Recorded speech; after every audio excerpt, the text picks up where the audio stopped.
dessiner dans le vide en 3 dimensions, vivre au milieu des pixels de votre jeu vidéo, ou même vous jeter dans le vide sans le moindre danger, ce sont les expériences extraordinaires que vous promettent les casques de réalité virtuelle. Cet accessoire promet, selon les industriels du numérique, un bel avenir au divertissement, mais aussi au travail et même aux réseaux sociaux. Il nous offre des expériences virtuelles de plus en plus réalistes, où nos sens auraient bien du mal à faire la différence avec la réalité. Pourrait-on vivre dans ces mondes numériques? Est-ce dangereux? La réalité virtuelle va-t-elle nous plonger dans une immersion totale? Futur Mag vous emmène au-delà des frontières du réel.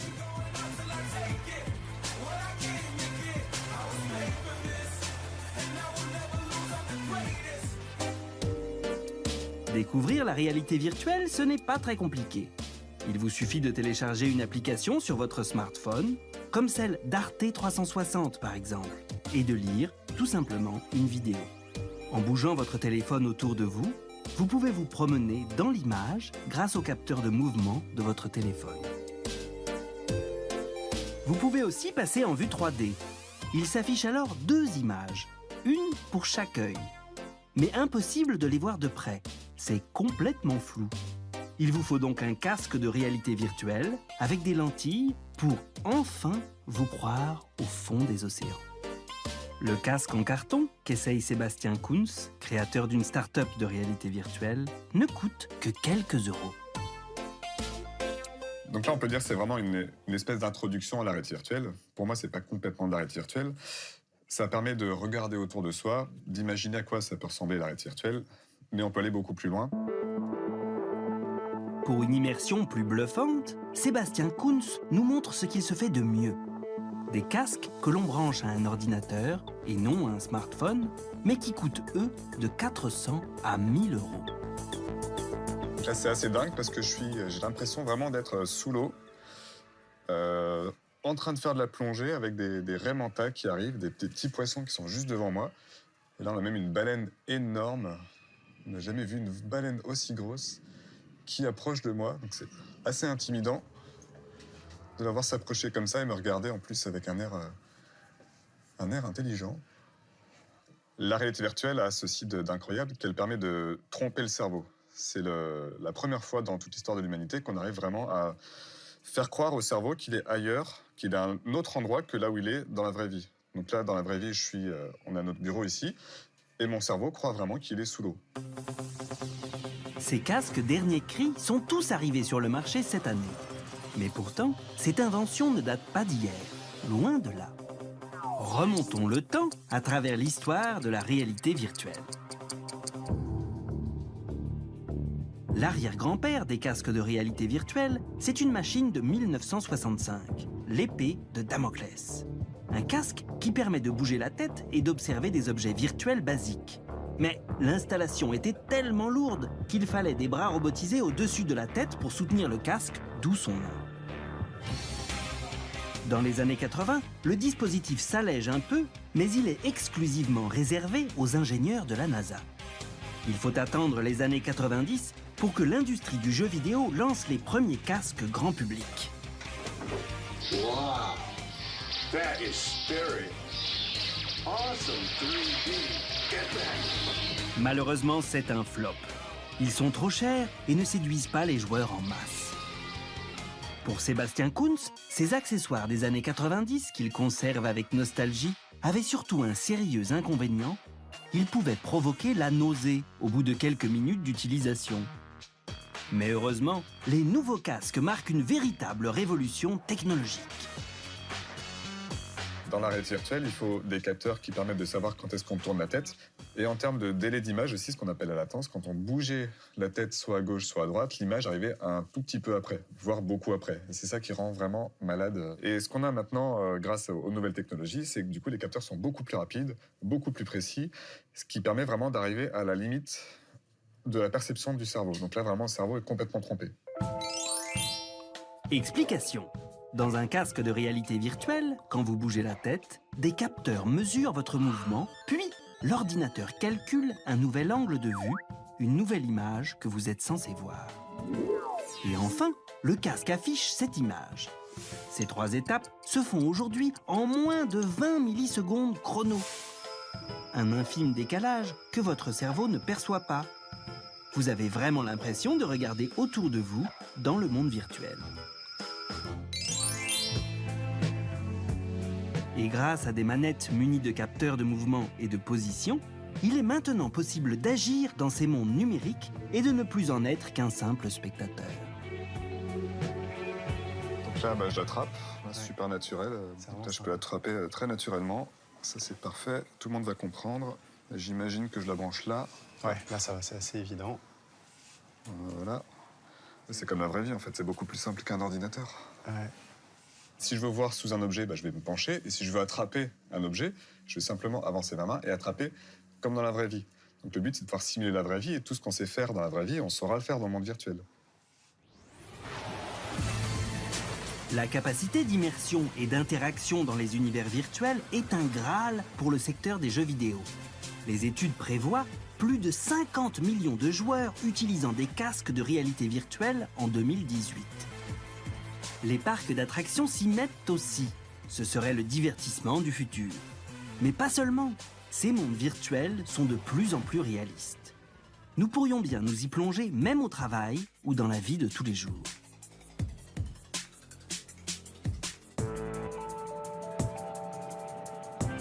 Nous voici à Vélizy, chez le constructeur automobile PSA. La réalité virtuelle y est utilisée tous les jours. Mais pas question de combattre des dragons. Ici, il s'agit de concevoir des voitures.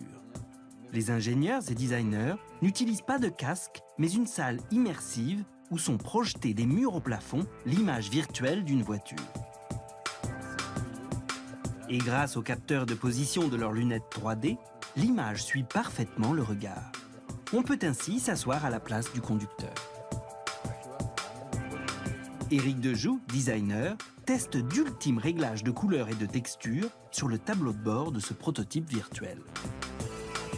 Et là, tu vois, si tu changes on l'a mis en noir aussi.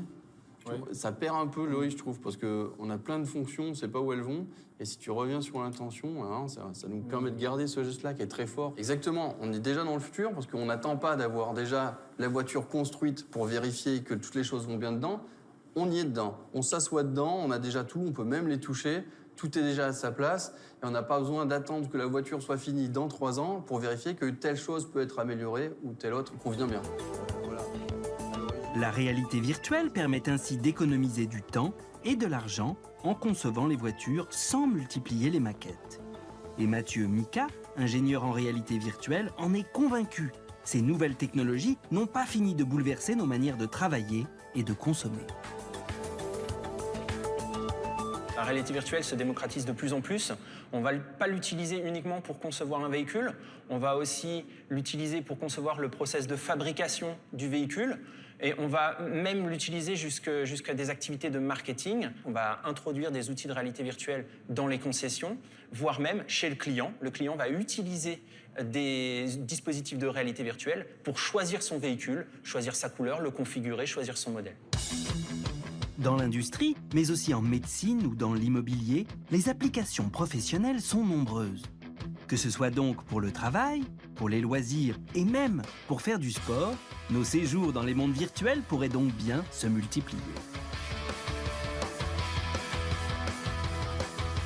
Mais est-ce dangereux?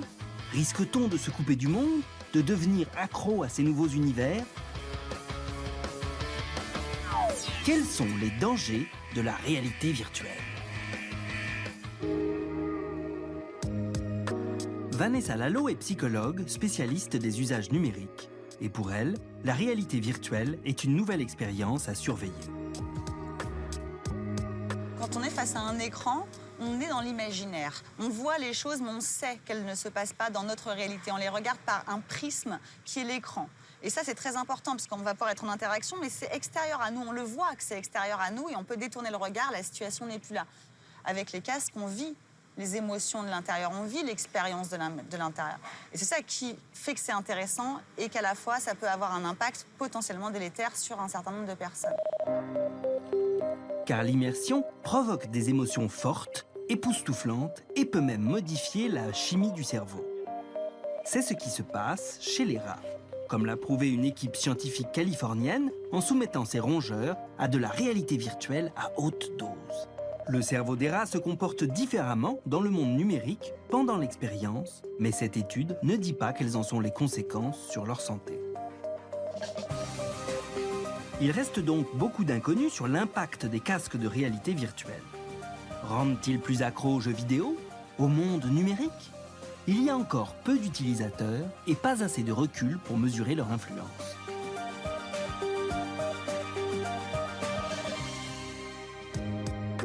Philippe Fuchs, professeur de réalité virtuelle à l'École des Mines de Paris, étudie les effets de cette technologie sur le corps humain. Et les conséquences ne sont pas que psychologiques, elles peuvent être aussi physiques chez certains utilisateurs. Si par exemple vous conduisez une voiture en réalité virtuelle, votre corps nage en pleine contradiction entre ce qu'il voit et ce qu'il ressent. Dans la simulation, votre système visuel va voir le déplacement et vous avez l'impression de vous déplacer. Bien sûr, vous êtes immergé avec le casque et vous êtes en train de vous déplacer. Par contre, le cerveau détecte aussi par ailleurs dans l'oreille interne qu'il n'y a pas de mouvement puisque vous êtes assis dans votre pièce. Et donc, cette incohérence entre votre corps qui est fixe dans l'environnement réel, évidemment en contradiction avec votre vision qui voit un déplacement. Dans certains cas, la personne, évidemment, va avoir un impact important, elle va avoir des nausées, des vomissements, comme on a dans le mal de mer. Décidément, les casques n'en ont pas fini complètement avec ces problèmes de nausées. Pour corriger ce petit mal de mer, des fabricants imaginent par exemple des tapis de marche, comme les tapis de course dans les salles de sport, qui permettent de marcher, courir et sauter dans toutes les directions. Évidemment, pour éviter la chute, il faut être solidement harnaché. Mais c'est un pas de plus vers l'immersion de notre corps dans le virtuel. Le déplacement, la vue, l'ouïe, l'odorat et même le toucher, comment demain tous nos sens pourront ressentir ces mondes impalpables? Quelles sont les solutions pour nous faire vivre l'immersion totale?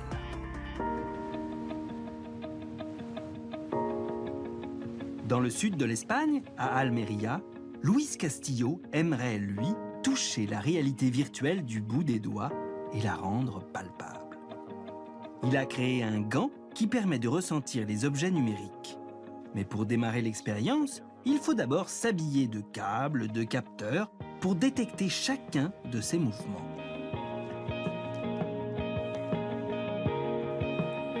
C'est incroyable. Je peux voir ma main, je peux voir mes doigts bouger d'une manière très précise, comme s'ils étaient réels. Et le plus important, c'est que je peux interagir avec les objets. Je peux les attraper, les sentir, les toucher, comme s'ils étaient réels. C'est une technologie qui sera indispensable à partir de maintenant pour obtenir cette sensation d'immersion totale en réalité virtuelle. L'expérience est assez bluffante. On a vraiment l'impression de toucher les objets. On peut même, sans se mouiller, ressentir de la pluie virtuelle ou bien se réchauffer autour d'un feu de pixels. Ce que je ressens, c'est une représentation virtuelle de ce que serait la chaleur. Il est évident que cette technologie ne produit pas une hausse de température. Elle fonctionne par un système de vibrations, mais ce sont des vibrations très complexes, dans le sens où elles permettent de reproduire de manière très réaliste différentes sensations, comme peut l'être celle du feu. Plus on se rapproche, plus les vibrations sont intenses. Elles picotent presque et on associe rapidement cette sensation à la chaleur. À l'intérieur de ces gants, des capteurs de mouvement, mais aussi 10 vibreurs électroniques. Ce sont eux qui vont simuler les sensations de toucher. Mais Luis Castillo le reconnaît, il reste encore beaucoup de travail, notamment pour ressentir le poids et la forme des objets. Je suis convaincu que dans un futur proche, nous serons capables de créer des sensations du toucher totalement réalistes, en utilisant des technologies que nous connaissons déjà aujourd'hui. Il y a 10 ans, tout ça paraissait impossible. D'autres entreprises développent des mains exosquelettes pour nous faire ressentir la consistance des objets numériques. Le but ultime de toutes ces innovations est de nous faire vivre dans des mondes virtuels comme dans la réalité. avec tous nos sens. Est-ce vraiment la solution pour une immersion totale? Pourrait-on demain confondre le virtuel et le réel? Qu'en pensent nos experts? Nous avons posé la question à 2 philosophes spécialistes des nouvelles technologies, Mathieu Triclot et Vincent Billard, et leurs avis divergent sérieusement. Pour Mathieu Triclot, l'immersion dans les mondes virtuels n'est pas une question de gadgets technologiques. L'erreur, si je veux dire l'erreur de la réalité virtuelle, c'est de croire qu'on a résolu le problème de l'immersion et qu'on l'a résolu technologiquement et parce qu'enfin on est arrivé à la forme ultime. Comme si toutes les formes d'immersion se remplaçaient les unes à la suite des autres. Mais on continue à lire des romans, on continue à aller au cinéma, on continuera à aller au cinéma. Parce qu'il se passe des choses extrêmement fortes avec des dispositifs extrêmement faibles. On n'a pas besoin de dispositifs comme ça qui surchargent pour s'y croire, pour y être. Pour Vincent Billard, en revanche, la réalité virtuelle est une révolution qui va bouleverser notre rapport au monde numérique. Technologiquement, on est en train de progresser. On est en train d'améliorer les procédés. Mais ça, c'est complètement différent de ce vers quoi on tend dans un horizon beaucoup plus lointain, et c'est-à-dire l'idée qui peut paraître effrayante aujourd'hui, mais je pense qu'effectivement, les mondes virtuels seront des mondes qui seront habitables de la même manière que notre monde réel. Des gens iront travailler dans le monde virtuel, ce sera leur vie, voilà, et ils sortiront peut-être de temps en temps pour visiter notre monde, ce qu'on appelle le monde réel aujourd'hui, et peut-être qu'on appellera par exemple le monde numéro 1. Vivre dans la réalité virtuelle, cela peut paraître complètement fou. Surtout que pour l'instant, on peut se sentir un peu seul dans ces mondes numériques. Mais demain, nous pourrions les peupler avec nos clones virtuels. Bonjour monsieur. Nous sommes dans les bureaux de la société ESCO à Paris. Cette étrange machine va scanner Cédric Guiard, le PDG de cette entreprise, pour réaliser son clone numérique. Une représentation 3D hyper réaliste de son visage et de son corps. Cette installation impressionnante compte plus de 60 appareils photo pour recréer chaque détail de sa silhouette. Mais demain, nous pourrions tous réaliser notre double beaucoup plus simplement.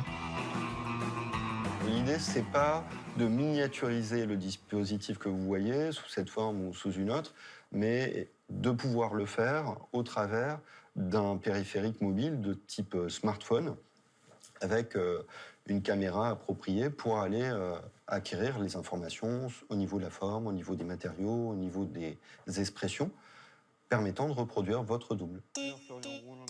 Et ces doubles nous permettront d'avoir une véritable présence dans la réalité virtuelle, d'exister avec notre corps, ou du moins sa représentation. Les usages possibles des doublures numériques de manière généralisée, donc au niveau des citoyens en réalité virtuelle, c'est avant tout la capacité à peupler, à mettre en fait des humains dans ces environnements virtuels, y compris sur les réseaux sociaux, les sites communautaires, et pouvoir avoir des expériences collectives avec ses proches dans le cadre de la réalité virtuelle. D'autres startups développent déjà des Skype virtuels. Des applications en réalité virtuelle où l'on peut discuter et chatter dans un monde entièrement numérique. Pour les géants du web, c'est l'avenir des réseaux sociaux. Les mondes virtuels demain, c'est le fait que, par exemple, aujourd'hui, quand on va sur des médias sociaux comme ça, on est toujours un petit peu comme on consulte un livre. Hein. Les amis nous postent des vidéos, mais on les voit, c'est à plat, etc. Demain, on sera dans ces vidéos. Et donc, en fait, on rentrera dans la pièce qu'habite tel personnage, et là, on y sera. On sera dedans, on sera au milieu de ses amis, etc. On sera dans le lieu lui-même. Donc, ça va forcément complètement changer la manière qu'on a d'appréhender les relations sociales. Les gens qui les critiquent diront que voilà, la place du virtuel devient de plus en plus importante. Mais là, elle sera tout simplement incontournable parce que c'est à travers ça qu'on vivra. Toute cette promesse d'y mettre encore plus de soi, et en particulier d'y mettre son corps, enfin, qui me paraît, moi, parfois à la limite du délire. Quand il suffit de faire un double-clic sur un téléphone ou faire un swipe, enfin, ces gestes extrêmement simples, on va remplacer ça par mettre le casque, rentrer dans la chambre de réalité virtuelle ou je ne sais quoi. Ça paraît complètement fou. Sauf certaines situations, peut-être, où effectivement on a envie d'être proche. dans un cercle familial, dans un cercle amical, pour partager. Peut-être que là, on peut imaginer des cas où on a besoin de ce surcroît de présence, mais que ça devienne la norme, ça me paraît un peu fou. La réalité virtuelle est en train de se dessiner devant nous. Les startups et les industriels du numérique peaufinent ces nouvelles expériences. Mais il reste une inconnue. Est-ce que nous allons acheter en masse ces nouveaux casques? Sommes-nous prêts? Avons-nous envie de cette immersion totale? Le succès de la réalité virtuelle reste suspendu à l'engouement du public. Papa, achète-moi un casque. Quoi?